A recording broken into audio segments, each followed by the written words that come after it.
Quand on dit la dynamique citoyenne, c'est la citoyen, c'est les habitants. On va leur permettre de participer aux politiques publiques. On va leur permettre de se les approprier. C'est-à-dire qu'aujourd'hui, on parle de transition écologique. Donc moi, j'ai vu l'histoire de la gestion environnementale, du bilan carbone. Ça, c'était des choses assez techniques. On a parlé de transition énergétique à un moment. Et on va plutôt vers le côté humain, la citoyen. Et donc là, on est dans l'idée de à la fois modifier le fonctionnement du groupe, des habitants, et puis faire en sorte que les habitants s'approprient la question de politique et d'avoir une veille sur justement ce qu'il faut faire, monter des nouveaux projets, animer des groupes. Et puis donc sur cette idée d'accompagnement de démarches de développement durable, j'accompagne notamment des collèges qui souhaitent aller au-delà de juste une action d'éducation environnement et qui vont un petit peu plus loin. Je ne fais pas leur place.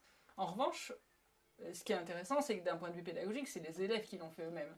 Et donc, il y a une meilleure appropriation du sujet. On peut soit coordonner une équipe, soit on peut accompagner une équipe. Et en fait, ça change tout. Parce que l'idée, c'est de rendre les gens autonomes. Il faut toujours réfléchir aux outils à mettre en place pour que les personnes puissent construire eux-mêmes. Comment on essaye d'ouvrir au plus grand nombre, on a des articles dans la presse, etc.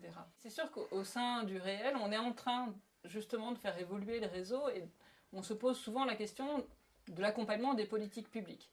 Et l'idée, c'est qu'on aimerait que toutes ces choses-là se fassent par le biais de démarches citoyennes.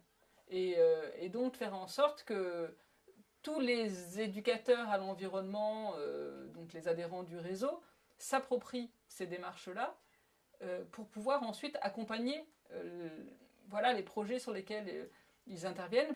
On va faire partager par tous l'intérêt de partir dans cette démarche de transition écologique. Donc déjà, première chose, la prise de conscience. Ensuite, on va avoir, pareil, les diagnostics. Donc en fait, l'éducateur à l'environnement, il va être tout le temps là-dedans d'être sur du concret, du réel et du participatif. L'essoufflement, et l'autre chose, c'est, par exemple, sur un établissement scolaire, la rentrée des classes. C'est-à-dire que chaque année, il faut tout recommencer. Il faut imaginer des choses pour qu'il y ait une transmission. C'est l'idée de multiplier les approches. Tout le monde apprend de manière différente et que donc il faut pouvoir proposer tous les champs possibles. Et ensuite, on va faire naître des groupes qui vont aussi aller explorer de manière un peu plus profonde un thème, une activité. Le premier problème, c'est la mobilisation des gens. Ensuite, il faut faire attention quand on est l'accompagnateur à la place de chacun dans le groupe. On va essayer de faire en sorte que la parole tourne, que la prise de compte-rendu, la personne qui va faire le compte-rendu tourne, l'animateur tourne.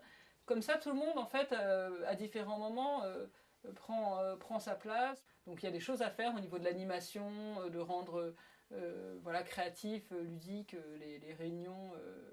Parce qu'en fait, après, quand même, quand on accompagne des démarches citoyennes, c'est beaucoup de réunions. Donc on n'anime pas une réunion en éducation environnement, peut-être que comme dans un schéma classique, mais on va utiliser des outils d'animation pour susciter la participation de tous. Je pense à des ateliers boule de neige par exemple. Enfin, on a plein d'outils à aller chercher dans les idées de coopération, d'animation, des choses qui vont faire en sorte que tout le monde participe.